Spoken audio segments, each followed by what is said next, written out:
One of the highlights of this summit is the FDA Chiefs Chat. And this chat was really the brainchild of Andy Plump, who's to my left here. And I'm delighted to say that Andy has not been tempted by any of these late show host offers that he's had over the past couple of years. And he stayed in pharma. And he's back again, along with Janet Woodcock, to chair or co-moderate the FDA Chiefs Chat. So I'm going to turn it over to Andy to introduce the panelists. Okay. Thank you very much, Gottlieb. Good afternoon, everybody, and welcome to our third annual FDA Chiefs Chat. And so let me quickly, I have the easiest job of the day because I don't think that any of the four and possibly five individuals, and I'll explain what I mean by that in a second, need anybody to moderate a discussion. I'm sure that they could each have an incredibly interesting discussion just by themselves, individually, with all of you. But I have the great privilege of being up here and a chance to moderate a discussion with some topics that we think that you'll find interesting. Before I do, let me make brief introductions of a group of people that don't require introductions, but I will do it anyway. Dr. Califf, Rob Califf, as you know, has served as FDA Commissioner under two presidents, both President Obama and now President Biden.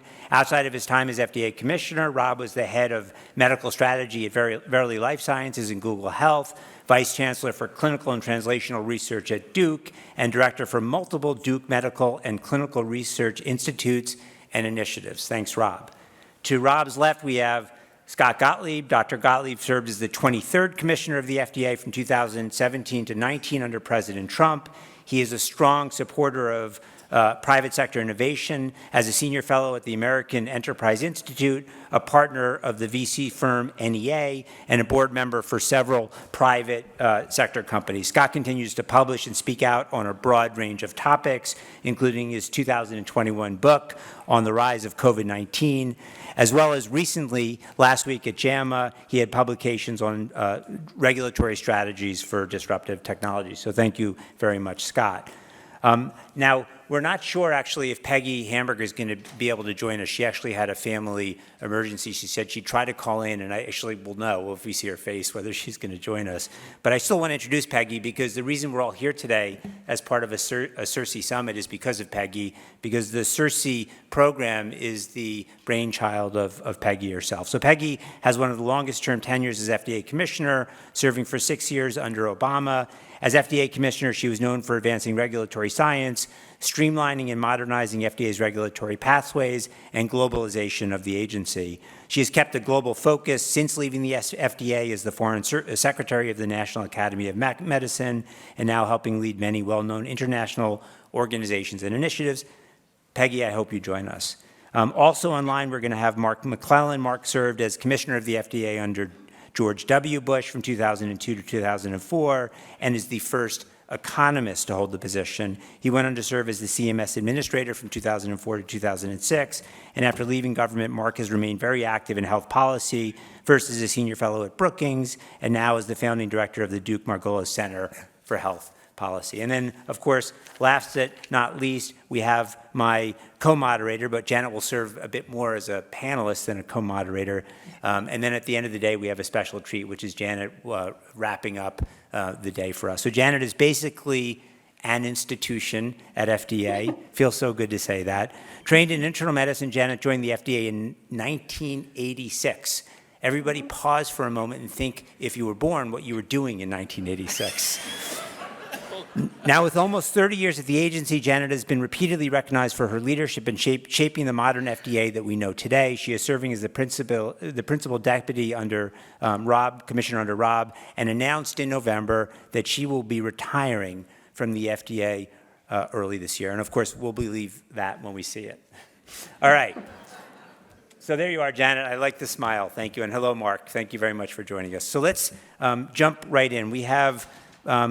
So we'll open it up for audience Q&A with 15 minutes or so left. And as I've mentioned in the past to my esteemed panelists, we like to keep this lively. Please keep your responses crisp, tight, and don't penalize me in any way in the future if I interrupt you, so we can move on to the next topic. Please feel free to step in and interrupt one another. Not if you agree, but particularly if you disagree. And I know all four of you have a lot of strong opinions. All right. I want to start with the first topic that we, for this audience, which is FDA's responsibility as a global leader. And if I could frame this, and then maybe Janet, I'm going to ask you to start us off here. And let me just a couple of sentences of background. Regulatory agencies worldwide look to the FDA to provide guidance and leadership in regulatory science and product review. With countries increasingly aiming to accelerate patient access through collaborative reviews such as Project Orbis and regulatory reliance pathways, where can and should FDA do more to support global patient access? Janet? That's a great question. Thank you. I'm really eager to discuss that. First of all, we were spearheaded the entry of the generics and the other countries into ICH because what we need to do, hopefully, is bring up the regulatory awareness and competency around the world. So that's something that we have accomplished. Most regulators around the world are participating in ICH, and that really provides an opportunity, I think, to see what's going on. We also long ago joined PICS and work on that too. That's for the inspectorate. Now, a project that was kind of alluded to earlier, I think, in the quote CMC panel, that's also very dear to my heart is we are working on trying to get to slowly and stepwise get to a worldwide regulatory approval for quality aspects. There's really no reason why we should have different quality requirements or different products, the same product being a different product. Sure, it's going to have a different label with maybe in other languages, but the product itself shouldn't be different.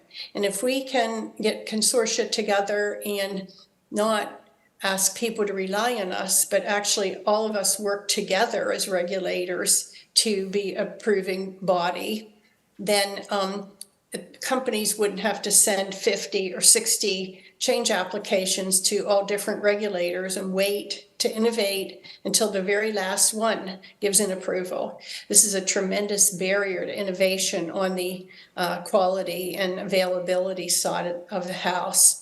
So I think that's extremely important. And then Project Orbis, of course, is coming from the other end, the safety and efficacy, the clinical performance of the product. That's going to be a lot harder. There are questions of national sovereignty and so forth, but I think that's a good start.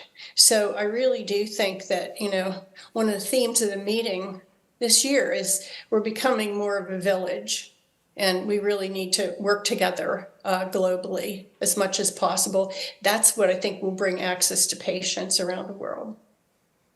It's incredibly burdensome and frustrating, costly for sponsors to have to do exactly what you said. So what you say resonates with me, and I think many of us here. I'm curious, any of the four of you, what's the likelihood of us really making impact in this space and really driving towards harmonization?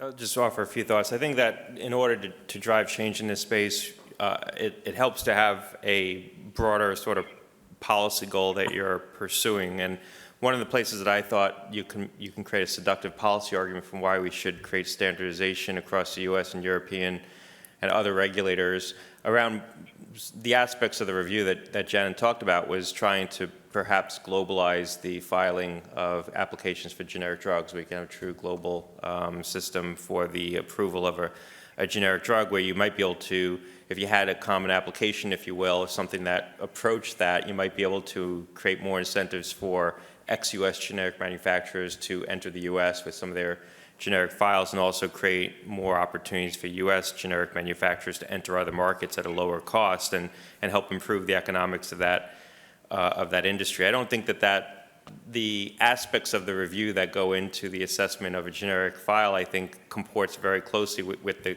things that Dr. Woodcock's talking about trying to harmonize around the quality assessment. It just takes it up a level where you're talking about it in a policy context, so you can start to get policymakers creating a sort of rationale and an argument for why we should go forward with these kinds of changes. The other point I'll just inject, not to sound sort of disenchanted with the idea of global harmonization. I think it's going to become increasingly more difficult to harmonize certain aspects of our review process with other countries as other countries see their regulatory processes become more embedded in decisions around market access and as a gating item to trying to either open up or forestall reimbursement for certain products. And I think that's a trend that we're seeing underway, particularly among European regulators. They're getting more pressure around their approval processes because of concerns around them having to pay for it.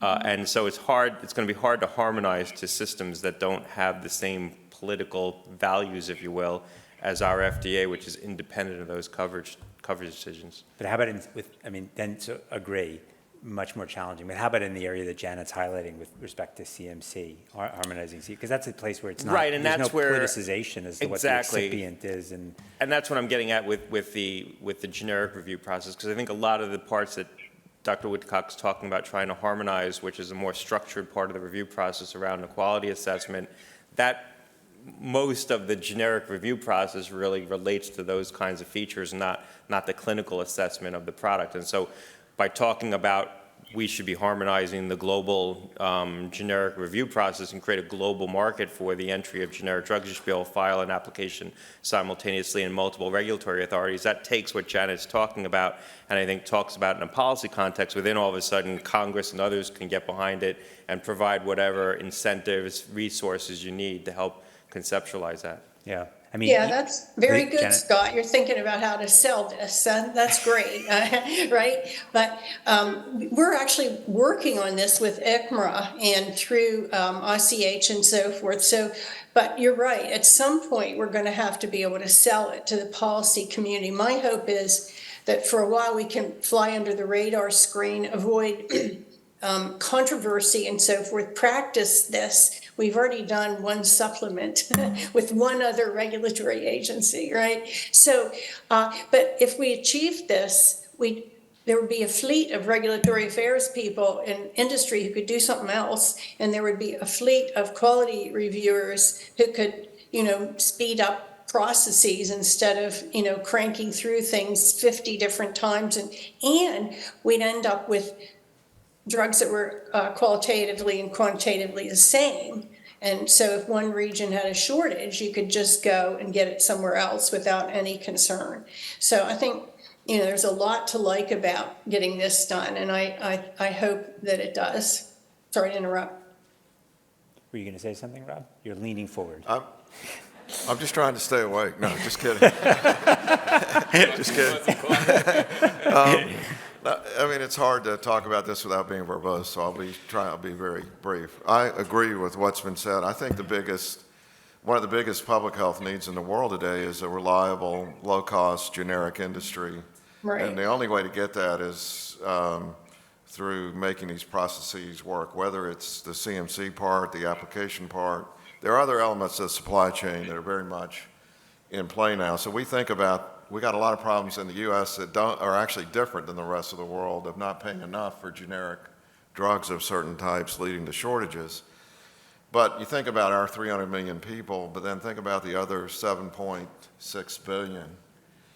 One of the most important things they could have would be reliable drugs that they can depend on, which they don't have right now in many of these countries. I'm not talking about Europe, I'm talking about low-income countries dominantly. And India is obviously a major player right now in that regard that we're spending a lot of time on.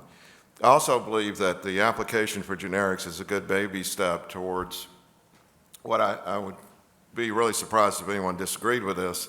You do your clinical trials for innovator drugs, there's a data set, there's data. It's going to be in the cloud. It should be accessible to anybody who needs to see it with the right permissions, and the technology now makes that entirely possible. So even on the innovator side, even though we may make different decisions for different reasons, the basic data is the same data.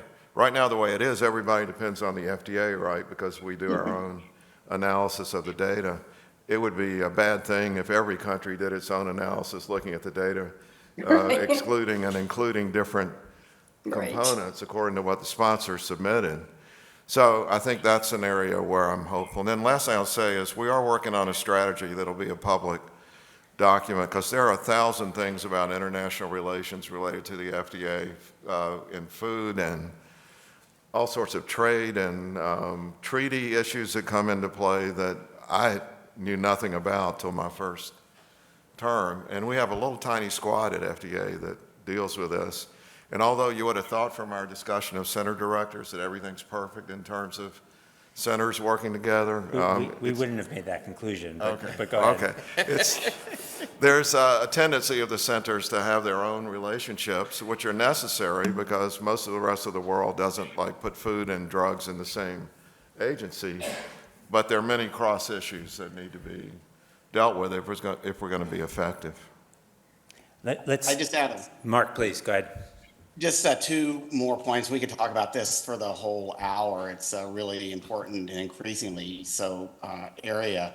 One is potential increased collaboration around post-market evidence systems. Scott mentioned before, a lot of countries do have concerns about the level of evidence and value of medical products are handling in different ways than the U.S. is. But if you look across the U.S. versus other countries, we've actually, I think, done more here than many European countries to recognize, thanks to FDA efforts, the value of evidence developed in observational settings or in more practical clinical trials. There's a lot of interest across industry and regulatory bodies in Europe in developing better ways of using real-world evidence to count for value in medical products. Something that doesn't happen much now in Germany or France or some of the European regulatory systems. So that's one. Second, and this goes back to something Peter mentioned in the last panel, is just how important FDA is in helping other regulatory agencies get up to speed. And as the global markets are shifting with increased importance of areas like some of the Arab states, China, Asia more broadly, there's a lot of need for a lot of interest in FDA collaboration. This is an area, though, where we get back to just the limited resources and bandwidth that FDA has available to support those kinds of efforts. It also gets into some of the challenges that we're going to be facing in 2024 around international relations and national security concerns, which I don't think should get tied up. In fact, public health, global health is an area where we really have opportunities to work together, even with countries like China, where there are big differences in so many other policy areas. Mark, while I have you, let me take us to the next topic, and then Scott, I'd like you to chime in on this as well. Rob and Janet, feel free. But let's talk about digitization, digital technology in healthcare. So we're living in an era when every sector is transforming. It feels that we're slow to transform, both on the industry side and also on the regulation side. The way we interact with agencies and the way we share information is still very much text-based and not digital. What do you think it's going to take to really truly modernize our industry and the interface of our industry with the agency in this regard? I think it's a big challenge, and digital can mean so many things. It can mean use of AI and regulating products. Is an area where Scott's written some recently, so I'll leave more of that to him. But back to the point I was just making about use of real-world evidence, as FDA's guidance documents, including some recent ones, have highlighted, you really need to have reliability, traceability, for the data that are underlying a lot of the digital systems that could be used both for observational post-market real-world studies, but also for making it much easier to use digital data sources, patient-generated data coming straight from electronic health records, et cetera, to replace the very, very costly infrastructure in clinical trials today. And that's an area where, despite a huge amount of effort, including by many of the people who are there today, I think the distance between what we could be doing and where we actually are hasn't really started to shrink yet. And that's despite ARPA-H making digitally based enabled clinical trial platforms a high priority. It's despite the efforts of the Office of the National Coordinator working with CMS as well as FDA to try to get to more adoptable data standards. So I hope we can see some more movement. I know this is a top priority for Rob, but I hope we can see some more actual implementation of these kinds of digitally driven mechanisms for collecting reliable data and using it effectively to generate evidence. I think that the gap's getting bigger, not smaller, in healthcare right now. I think conceptually trying to, and I'm going to channel things that Janet has told me over the years and probably misspeak, and then she's going to step in to correct me. But I think the agency moving from a structure where it receives applications from sponsors in ways that are formatted by those sponsors in conformity with what FDA's requirements are, but there's a lot of, there's a sort of bespoke quality to it where every company does it a little bit differently. And then sometimes FDA is forced to be in a position of taking data from text-based applications and trying to reformat it in a way that the agency likes to see data presented or can facilitate their evaluation of it, to moving towards a sort of paradigm. And this was really the vision that Janet used to articulate to me, and I'm sure she'll speak to this, moving to a paradigm where the agency is in the business of taking data out of cloud-based environments where companies submit data into a cloud-based environment in some structure, and the agency can then pull down that data and put it into the proper format to do its assessment. If we could get to that kind of a paradigm, and it's going to take a lot of innovation, it's going to take a lot of new infrastructure and investment, it may take some change in statute.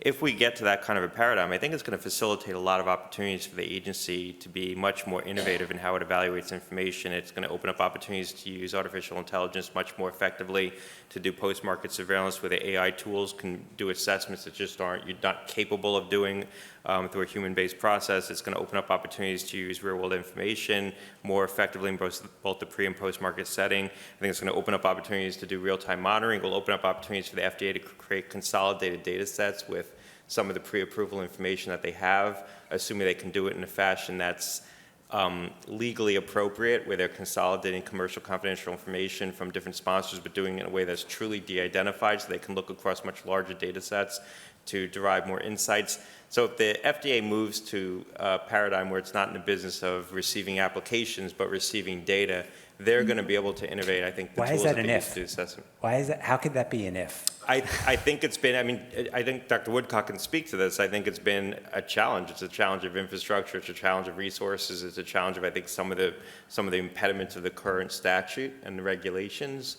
They've done it in discrete areas, but I think it's been harder to do in a wholesale fashion. It's been a slower evolution from my perception. I mean, Janet, I'll turn to you.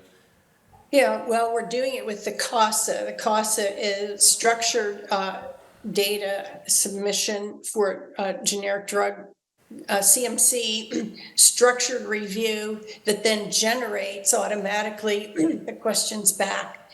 We should be moving toward data fields rather than narrative. That's really where we need to go. And particularly inspections, because we're not able to do analysis on our inspections because they're written up in a text format, as well as clinical trials and so forth. We have made some progress in the structured formats for the data from clinical trials and so forth, but yeah, it's just, I think it's a manpower issue. We just don't have the time, and probably people don't feel quite as passionate about as I do, right? So, but I think, we could cut down a great deal of work if we stopped doing a lot of busy work. And frankly, with regard, Scott, to like the international stuff, I do tell other regulators, we'll help you and we'll give you advice, but go beyond us. Don't start where we started. Start where we finished or beyond us, because we have gotten, I think, stuck somewhat in what was in the past, these giant narrative text submissions and so forth. Most of it is not useful. And they were, I will say that this is always fraught with risk, and I don't know if Janet can't comment on this, but there were some discrete areas that I remember where we were able to consolidate data across different reviews through a very careful legal process, because this was the sort of confidential information of different sponsors, and create data sets that the agency could then query to derive insights that might not have been achievable by looking at a single sponsor's data set. Right. And it was hard to do that because you have to be mindful that you're dealing with commercial confidential information, and you know, it's a sponsor's proprietary information. It has to be sort of truly de-identified to be consolidated. I think if we were able to receive data in more of a cloud-based context, it'd be easier to do that de-identification, the consolidation computationally in a way that would be compliant, legally compliant, and that, you know, it gives the agency the potential to have much more insights than they'd otherwise have. They have information that they can't necessarily make use of because of the legal impediments and the regulatory impediments, but also the data tool impediments that they have. All right, well, you got me triggered on a couple of things here. Number one, I just point out, Andy, this is a two-way street. This is not just an FDA. I'm the problem. moderator, not a panelist, so Yeah. please look out there. You're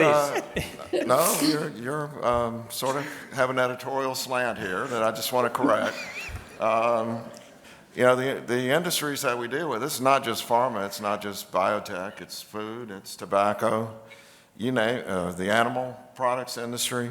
Really good about pointing out things that aren't working well on the FDA side, but let's look at the other side a little bit.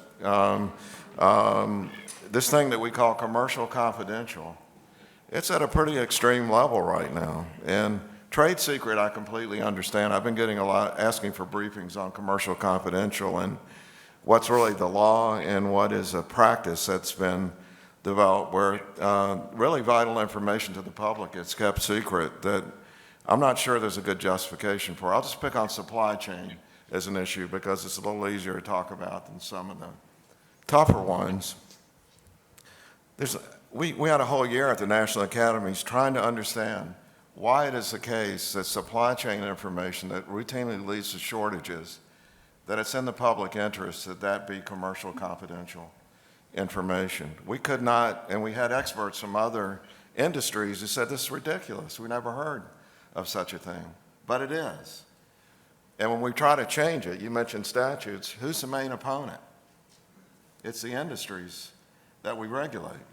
So we got to look at the two-way street here. Secondly, Patrizio referred to this, and I think the other panelists have too. We need to attract and retain people in this area. I'll just call it data science broadly because it includes computational science, advanced biostatistics, you name it.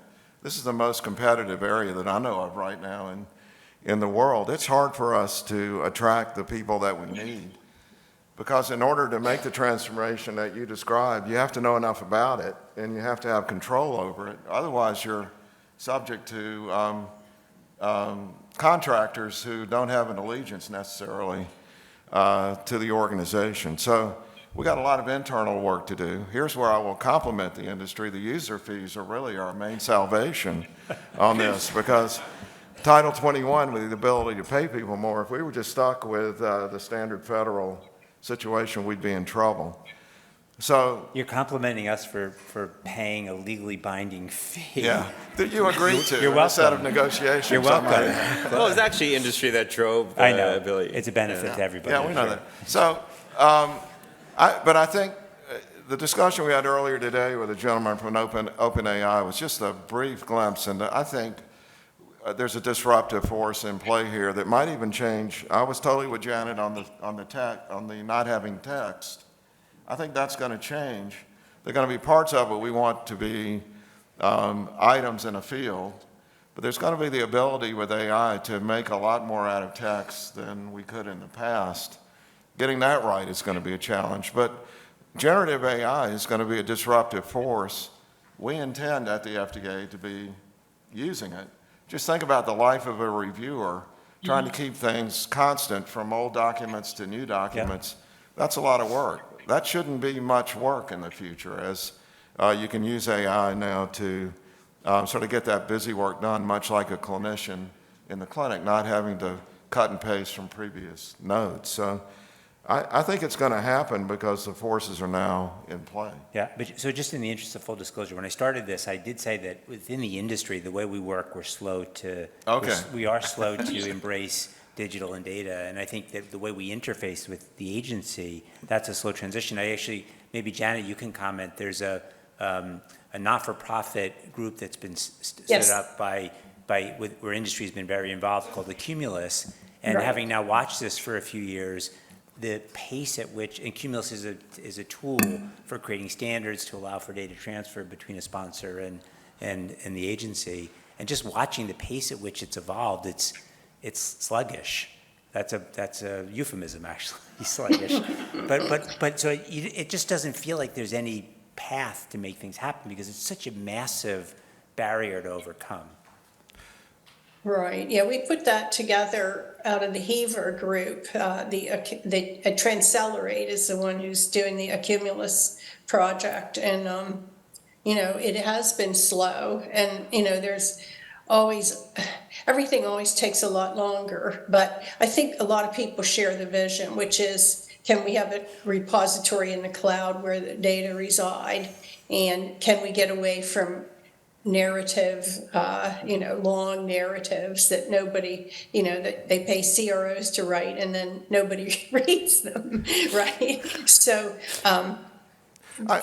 there's progress that's being made, Andy, though. I think Okay. in the CMC area, as usual, because it's not as complicated, they've made tremendous progress, and that is it's an example that we can build on. I think Janet has systematically put little pellets of food in the way on the path. But there's a thing that happens with technology, and I just have a strong feeling it's going to happen here, where you're waiting and you're waiting and waiting, and it never seems to happen, and then all of a sudden it's compelling. And I think a lot of the pieces are in place. We're going to have to put them together as AI happens. But we have so much data in the medical products area resident in the FDA compared to what we have in food and tobacco. If you look at the amount of data FDA has relative to the industry keeping separate. Mm-hmm. I think one of the other big things that you all have mentioned is, and Scott, you mentioned it, the ability of the FDA to access data that actually is created and exists outside the FDA. That's just sitting there. It has a lot of valuable information in it that could enable us to do our jobs better. There's an interesting thought that if you were sort of regulating a new field for the first time, to just design it this way. And so maybe when we stepped into tobacco, we should have done that. We should have tried to design a much different way for the agency to receive the information and do the evaluation process. And that could have been a pilot within the agency for how to broaden it. You mentioned, if I may go back to something you said earlier, which is that to make this happen may require legislation, statutory changes. Can you expand on that a bit? Not really. I mean, I remember that there was some challenges with the existing statute and regulation when we were thinking about this, and Janet probably knows the details of that better than I do and whether they still exist. So I would turn to her. We could probably do a lot by regulation as far as what it defines this and that. However, often getting a statutory change, I found over the last 10 or 15 years, is a more speedy route if we could get agreement on what needed to be done. Because getting regulatory changes in terms of how you define the components of the filing, yes, 10 years. And it's not going to be prioritized by OMB. So. By the way, I think that you and Nemanja should get one of those red bat phones and give Janet another one. So when you have issues that only Janet can answer, you have quick access. There's a lot to that. Yeah, so all right, I want to go to a new topic, and I'll start with you, Rob, and at the risk of taking up the remaining 25 minutes of our panel. So you've been quite outspoken about the unacceptable trends in healthcare in the U.S. and the discrepancies that exist across groups. So can you articulate a bit on what you're talking about and the role that FDA can play in helping to reverse some of these trends? Yeah, so let's start basically with the way I like to think of, I'm a basketball person, so no one ever judged a basketball coach by how pleasant the timeout discussions were with the team. What matters is the score at the end of the game, and the score at the end of our game right now is awful. we're close to the lowest life expectancy of any high-income countries, and the differences are stark. I went to Singapore recently. There's some Singaporeans here, so I'll just say it. Their biggest problem was they're trying to figure out what to do because so many people are living to be 100 years old. And one of our people, I won't reveal who it was, said, we've solved that in America. It's called opioids and guns. And so we need a different solution than that to this problem, which would be to, have more grandparents seeing their grandkids grow up. There's no reason we can't do that. But there's also a misperception that this is just a problem of older people dying early. But if you look at the trends in the U.S. across the entire lifespan, our people are dying at a higher rate than other high-income countries. Now, I'm the first to say this is not primarily the lane of the FDA. Everywhere I go in the world, people talk about our miserable health outcomes, but they also say we're the leading innovators and we have the best system of developing medical products. So we're innovating, we're creating the products, everyone else is using them better, or something is going on.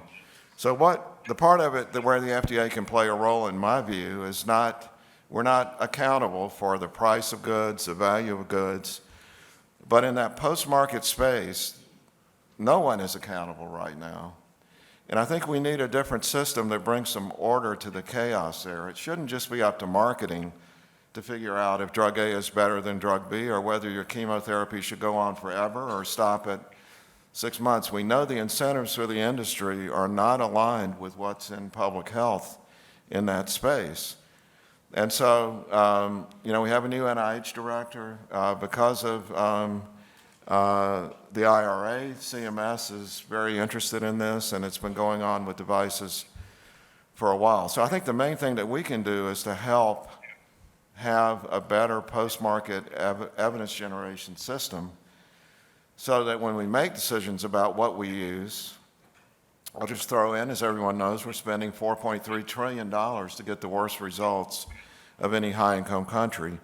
And so what we ought to be doing is using more of the things that work and less of the things that don't. And where things sort of work, but they're not all that good, not paying extravagant prices for them. And that's not the FDA's primary lane. Our lane would be helping have a system that generates the evidence. Then it's other people's job to figure that out. At least that's the way I see it. I'm not arguing for whole-scale changes in medical product development. I will also throw in, we regulate tobacco and food, and no one cannot deny that, tobacco is the leading cause of remediable death in the U.S., almost 500,000. Still? Yeah, this year we'll lose almost 500,000 Americans due to tobacco-related illness. We need help there. The politics are fierce, and the tobacco industry is still very well funded, in case you hadn't noticed. And we got major issues with food in this country.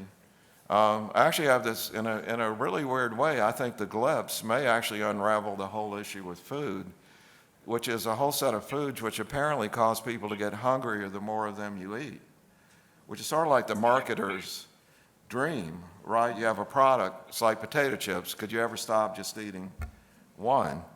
Well, I think we have more and more foods that are that way. Unraveling that is something well beyond anything we can do today, but we've got to work together to figure these things out. That's a start. It wasn't 25 minutes. But. Well, I'm sure you can keep going. This is a topic of such passion for you. Mark, were you about to say something? Well, just a couple of things. I mean, first, there are some areas where this is FDA's lane in public health, and Rob was mentioning tobacco, and maybe we can come back to that. I appreciate the earlier discussion today around flavored cigars and the like, but as Rob knows and Janet knows, there's a huge backlog right now and some legal challenges around how FDA is handling vaping products that if properly regulated, would have less exposure to the carcinogens and combustible tobacco products. And I don't think, Scott tried to work on this issue too, It's been very challenging with some of the behavior in industry, for example, with Juul a few years ago, leading to some real concerns about youth use. But there, and there is misinformation. A lot of Americans out there who equate vaping products that have no combustible tobacco in them with tobacco products, not kind of recognizing that it's the nicotine that's addictive, it's the combustible products in tobacco that leads to the bulk of the increased risks of death. And it's an issue that we haven't worked out. People like Cliff Douglas, formerly at University of Michigan, and working with the American Cancer Society and others, would really like to see some more discussion, engagement on those topics. And it seems like the courts are driving the FDA to have to do the same thing as well. And drug pricing, I guess congrats to Rob for being the first FDA commissioner to approve a drug importation program with the state of Florida for its Medicaid and other state public programs. But I hope we can get some more FDA and CMS and ONC collaboration. Back to your last topic of digital data. It is still, I take the points about getting consistent data into the cloud, making it easier for FDA, maybe others to analyze. But the data that you're going to get in still depends on what FDA requires for submissions, for a label change or for an initial product approval. And if those data still have to be sort of hand manually collected, if you can't use wearables that have been validated versus direct observation or data directly from electronic records, at least in areas where, say, CMS has now developed standards for reporting on statin use and cardiovascular outcomes and things like that. It's not everything you'd ideally like to have for complete consistent data, but at least for products that have been approved and where we know something about the rare side effects, and we really want to learn more about how do they actually get used in real world practices that differ from the traditional sites of pivotal clinical trials. We really got to make some progress on that. So I think all of those are issues that are squarely in FDA's lane. I'll just add, when you think about the decline in life expectancy is not one thing that you can point to that's driving it. It's a lot of different things that are driving it to different degrees. Obviously, we're seeing a lot of deaths of despair, opioid addiction, suicide, violence. We're seeing, rising incidence of unhealthy lifestyles, challenges with access and disparities in access in the U.S. I think the one piece where we've potentially made the most progress, and Mark talks about all the challenges we had trying to more tightly regulate combustible tobacco products, regulate flavors. How many years have we been trying to ban menthol, ban flavors in cigarillos, trying to create a viable pathway for non-combustible products for currently addicted adult smokers to find an alternative for satisfying levels of nicotine without all the harms of combustion. But I think if there's the one place where we probably made progress is creating a system that provides incentives for true innovation that's going to lead to real change in people's lives and be more aligned. And I'm not saying this is sort of a utopian system and everything's perfect, but be more aligned with providing rewards where you're actually having an impact on improving health. And that's through the work of the agency in terms of how it's required data from companies. I think it's through the work of payers becoming more aggressive and more involved in what they pay for. So I don't think just to sort of push back a little bit on Rob, I don't think the incentives for industry, which are obviously to sell more products, make money, are necessarily misaligned, because ultimately they're trying to market things that are going to be successful because the market's demanding that, and that does put them in alignment with the kind of public health goals that we're trying to facilitate here. And one place you see that is the category of the GLP-1 products and the innovation going on there, and now the new generation of products, the triple Gs, the DACA GLP-1 combinations that are in development that look like they're going to be potentially even more efficacious at inducing weight loss. Properly used, those could have a real impact in reducing a lot of morbidity in this country. I realize, on the margins, there's going to be inappropriate use. That's true of any drug category. like this, where there's sort of a cosmetic component to it. But I think by and large, so far, the utilization that we've seen, I've looked at some of the data from companies like Novo Nordisk and Lilly, looks like most of the use is appropriate, and something like that could have a real transformative impact on public health. So I think the innovation, if you will, is the one thing that is moving in the right direction towards addressing some of these challenges. It's all the other things that we've kind of lost the battle on, the addiction, the unhealthy lifestyles, the disparities in access in the healthcare system more broadly. Why is it so hard to drive forward motions that remove menthol from tobacco products? There's not a Second Amendment protecting menthol in it's tobacco different products. politics at different points in time. I thought we were on the cusp of it. I had gotten, back when we were trying to do this, I had gotten a lot of support. I had gotten support of black leaders in Congress, where there was sort of this historical perception that there was a lot of opposition in the black community, particularly around menthol, because menthol cigarettes were disproportionately used by the black community. And then I had worked with some black leaders in Congress to actually support going forward. And we were pretty close to pushing forward that regulation. And ultimately, I encumbered some resistance from one senator, Mark knows who, and a couple of senators who pushed on the White House going into an election year, and the White House balked. I think Rob is facing a different set of circumstances right now in terms of where his opposition is coming from. So I can't say that it's been this one force of opposition that's blocked this. It's sort of been different kinds of opposition at different points in time. I think a lot of the challenges I faced have now been resolved, and Rob's facing a new set of challenges that I didn't face at the time. Yeah, well, they're only like windows of opportunity. Like I got the proposed rule out, right? But that was a time in politics and a time in whatever that we were able to do that. But times change. There certainly was opposition then. There were a lot of people who were very unhappy about that. You have hard jobs, and you decided to do it twice. Well, it's who can think of a better mission, right? Yeah.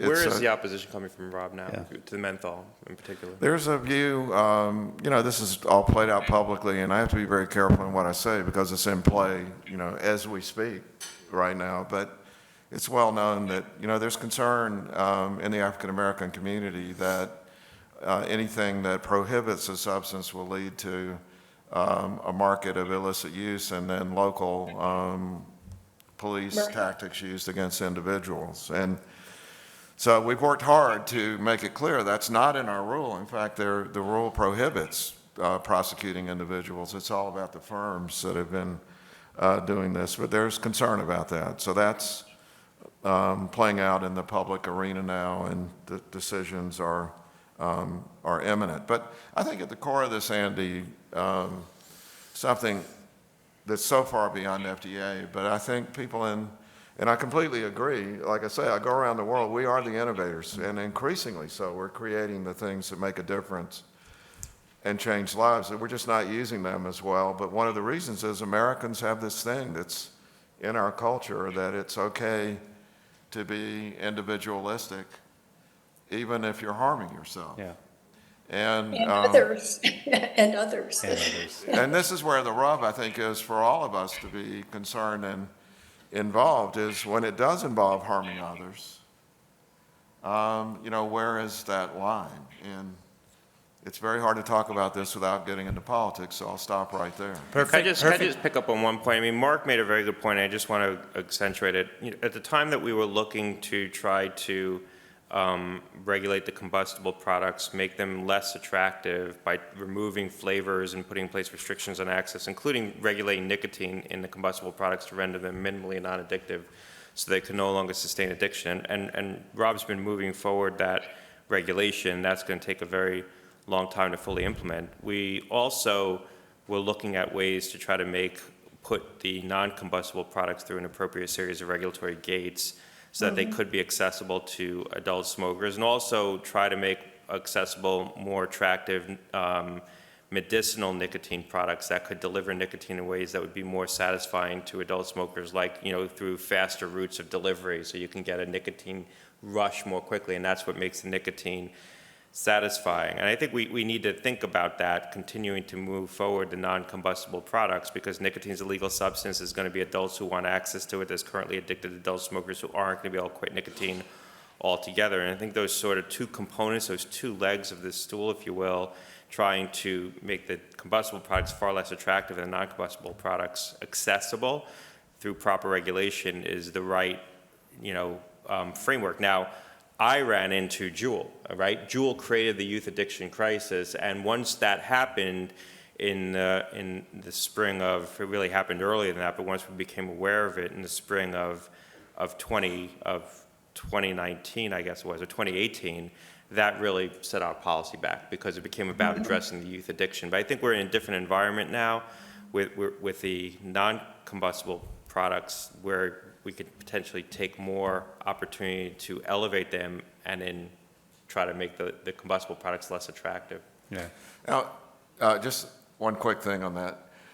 One of the Actually, things, I want you to say this, but I also we have a few minutes for questions from the audience. So if you have a question, please come up to the mic while Rob is. one of the things that fascinates me about this is to really figure out what to do with vaping products. We need clinical trials. We need clinical trials in human beings, and depending on Joe's Vape Shop to do a clinical trial, I think most of you in the room know is not a very good way to do it. So it is one thing we're working with the NIH on, is to develop a platform so we can do platform trials and deal with the contention that are in these applications, that this product's better than that. And usually for you guys in the medical products industry, we say, prove it. If you got the data, then it's okay. In this case, we don't have the data.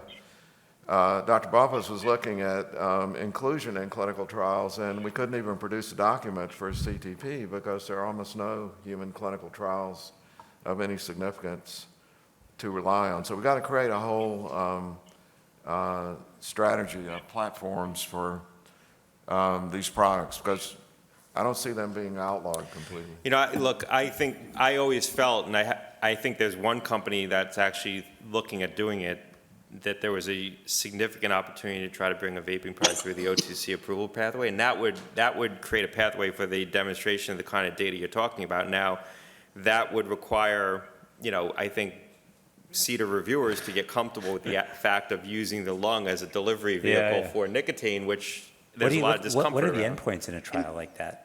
Well, and you'd that have to gets prove back to the cessation. point that you all were making earlier about just how important it is for this area where FDA has not regulated successfully yet to think about what can be done now feasibly with current technologies. It is possible, maybe not at Joe's vape shop, but it does seem like a creative approach that relied much more on digital data and self-reporting or tracking or something like that.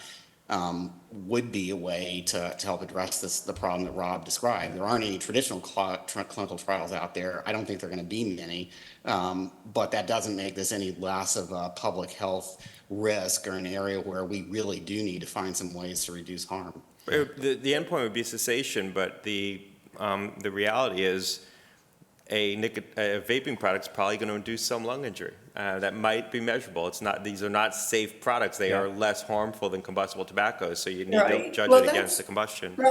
Scott, that would probably be acceptable. What I haven't seen is any of these companies offering a suite of products where they decrease the dose, concentration, which would be what you would do. The cessation trials are probably unreasonable in a sense, because everybody almost relapses. You can stop for a while, but what you need is a very gradual withdrawal over time, and you would need then to have offerings that are get lower delivery of nicotine over time. And I just haven't seen any interest in doing that kind of targeting. I bet people didn't expect a full discussion No, I of was going to tobacco say, regulation. that's the first panel I've ever been on but so maybe, since there aren't questions from the audience, which is, quite obvious given that there are 4 extremely prominent FDA commissioners of the panel, but coming back to drugs, these inequities in healthcare and these negative trends in the U.S. in healthcare, what's one thing from each of you, one thing that could be done practically to reverse these trends? The The trends that Rob's been talking about? Yeah, the trends that Rob's talking about. So we talked about tobacco, we talked a little bit about food. Let's come back to now drug. Do you want to? Why don't you all start out? All right, no, you want me to? I mean, I think that for example, our approach to cancer and orphan drugs has been highly successful. The one area of acute and chronic disease where we've made the most progress is the reduction in cancer mortality that we're seeing. At the same time, heart disease, for example, is headed the wrong direction, and chronic lung disease is showing trouble. So the question is, I would have talked about cardiovascular disease, but then the GLPs came along, so, and that's great. But the question is, in these areas like tobacco cessation, mental health, addiction, what can we do to align the incentives better so that people are really interested in developing those products? I mean, I think things have changed a little bit, but during my time in between being FDA commissioner, I got to hear a lot of pitches. And the first question was always, can it be used for cancer or orphan disease? And there are reasons that happened beyond just the science. I mean, it's also true the science was exploding there. I would like to interject, though, that each of those approaches that we took, the cancer approach and the rare disease, have been bitterly opposed primarily by parts of the academic community, despite their results. I'd probably add to that. I think that it's very difficult to do to develop a therapeutic for primary prevention, and so we need to figure out ways that you can select populations at high risk, demonstrate the ability to prevent disease or progression of disease in some high-risk population and generalize that so that you can open up a market for trying to develop things to actually prevent disease. We have a lot for secondary prevention, as you know, but it's very hard. Difficult to study. Very, very difficult to study in any reasonably sized trial. Yeah. It's too costly, and you just see no investment. Takes a long time, too. Takes a long time. But if there's ways to use some of the tools that we're talking about with large data sets to look at enriched populations and then be able to generalize to a broader population so you can get a label that actually is economically viable, I think you could see a whole new market for primary prevention of some of these chronic diseases. Great. All right, we're running quickly to that. I think, and we talked about some steps earlier in the session that could help make that possible, make it much cheaper and easier to do studies that are good enough for labeling and convincing clinical evidence. If digital era should make anything possible, it's that. I would go further though, in that orphan diseases, cancer, they're collectively pretty common, but cardiovascular and Alzheimer's, neurodegeneratives even more so.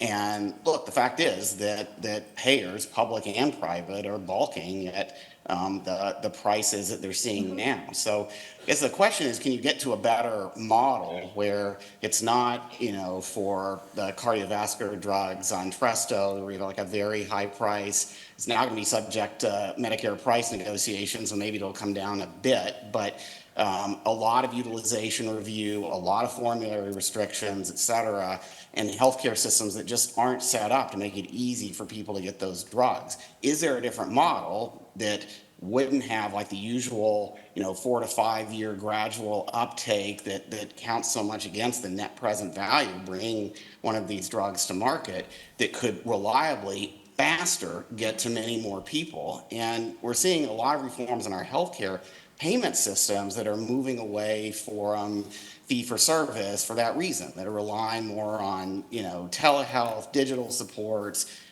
so-called value-based payments for healthcare providers, where they're held accountable for actually detecting these problems earlier and getting better outcomes. And yet we're still stuck with the same old fee-for-service payment models for a lot of these drugs. I think some of the manufacturing, GLPs may get us there in the next couple of years. Right now, there's so much supply constraint that $1,000 a month is I guess a good outcome. But if you really wanted to get to population level use, this is going to take a partnership with healthcare delivery to get past all of those formulary barriers and maybe with something that's better aligned with value. Just the last thing I'd add on this is that we really do need to keep supporting our healthcare delivery system to get better at prevention. If you look at, Rob, you were there for some of the statin trials. Those are dirt cheap now, still way underused. Hep C drugs cost 1/5, 1/6 of what they did when they came on the market. We still have over 2 million infected Americans. I could go on and on with the list. We're getting the drug Can I bring price in the down last part without of the area improving we our talked delivery about? system. You could, except that I'm getting a subtle hint from our chair. He's walking on it's not that stage. subtle, really. I know that's I was being a little Sorry, facetious. can't But see him. is it brief? Yeah. Go for it. CDRH has a role to play here too, and Jeff talked about it. The platform of information needs to be available equitably, and it's not right now. Here's the quote, and my favorite quote from last year from Ed Young. Technological solutions drift into society's penthouses. Diseases seep into society's cracks. And that was 100% my experience at Google. No matter how hard we tried to create user interfaces, it's the well-educated, highly wealthy people who immediately latch on and take advantage of these things. And if we don't change that, we're going to continue to see college graduates live longer and longer, and everybody else go the That's wrong brilliant. direction. Can I no, before you leave, and by the way, we have to walk behind the curtain, don't forget. Oh, yeah. Yeah, but let's end, like you say, this is an amazing mission that we're all on, and the conversation here has highlighted many of the challenges we face, but maybe we could end on a note of optimism. And if I could ask each of you to make one hopeful prediction for the coming year, and we'll just go clockwise around, so I'll start with you, Rob. My prediction is going to be that the GLPs make a bigger and bigger difference over time and start to unravel the food situation, which people haven't thought about. But why is it that we get addicted to foods and want to eat more and more? The study of the year that showed this, I think, was the Walmart study, where they looked at people who were prescribed GLPs. Sure enough, they bought less food, but they also bought less junk food and more fruits and vegetables. So that's a prediction. Excellent. Scott? I think the last organ that we haven't really figured out how to drug successfully, because we didn't understand the biology of it, was the brain, and we're starting to see a renaissance in drugs that target new mechanisms in the brain, mental health in particular. There'll be some important approvals before the agency this year, one by J&J, completely new mechanism. We saw the deal with Karuna Health recently, and I think that this could open up a resurgence in activity of drugs that target different mental health disorders, so long as the IRA doesn't kill it, since a lot of these are small molecules. Oh, it took 63 minutes to get the IRA brought into this conversation, and I didn't do it. Mark? I think some of those, the neurodegenerative, other behavioral health, and impact of GLP-1s, those are going to be big over time. I think in the next year, probably still more on the penthouse side than the population health side, to Rob's earlier comment. I think this could be a really big year for generating evidence better. We've got ARPA-H, new leadership at NIH, Rob at FDA, Janet leaving, but I know still very concerned about these issues of how we learn more about stuff that really matters to people.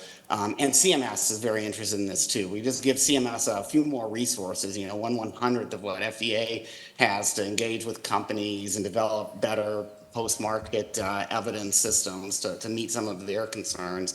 I think we can make a lot of progress in generating the evidence that's really needed to improve population health. Thank you. And the last words of the panel, Janet. Well, I think it's hard for me to disagree with anything that has been said, but I do want to put in my 2 cents worth on the issue of declining longevity in the United States, so forth. I don't think it's a drug issue. I don't think it's an FDA issue. I think it's a cultural issue, and we don't need to. That's a wrong Remember, way to this say is an optimistic, hopeful comment that you're making. No, it isn't. I'm well known for not always following instruction. Okay.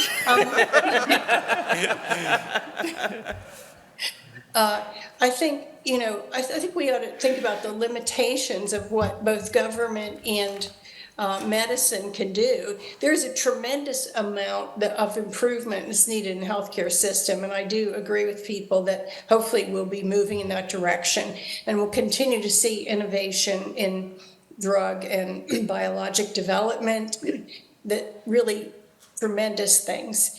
But we have to be realistic, I think, about the problems. They're not really druggable problems. They're cultural problems. And, I think we shouldn't even be trying to address them with medicine. Please thank me, and please join me in thanking these four amazing and very committed individuals.